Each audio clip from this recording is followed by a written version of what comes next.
Earlier this week, my class took a trip to the National Aviary in Pittsburgh.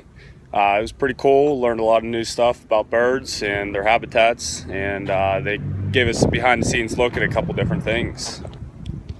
My favorite bird at the aviary would have been the Andean condor. It was a pretty big bird, and it was just cool seeing something that big because I've never seen a bird that big before.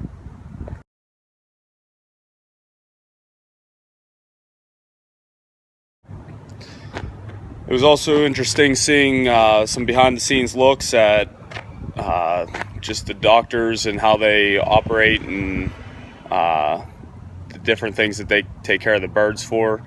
It's pretty cool knowing that they use that to help the new students and people just getting into the field to get better at what they're doing. George, he's our golden pheasant. Hi, George.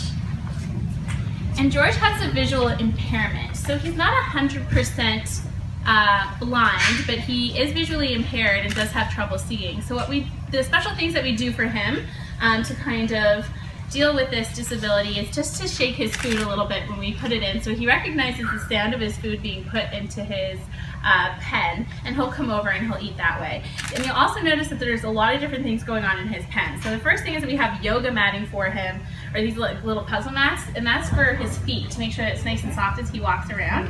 And then we have plants around his pen, and that's for visual security, to make sure he feels very safe in his environment. So oftentimes you might see him behind one of his plants.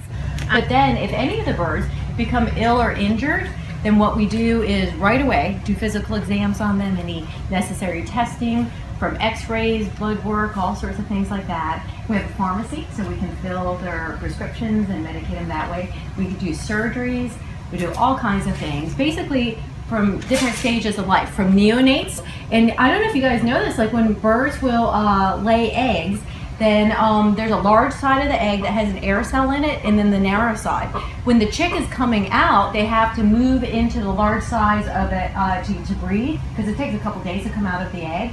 And you can have breech babies where they're flipped and they can't breathe. So we actually do medical intervention starting at the egg level, and we take care of them once they're neonates, raise them. And what's so wonderful about working in a zoo, besides all the great things that we do in our large level conservation programs and education programs, we just get to know the birds throughout their whole life. They live with us, we know them by name. Some of them we have known for birth. I've been here for 13 years, and you get, I mean, if you have the birds sitting at your desk, you get to know them pretty well.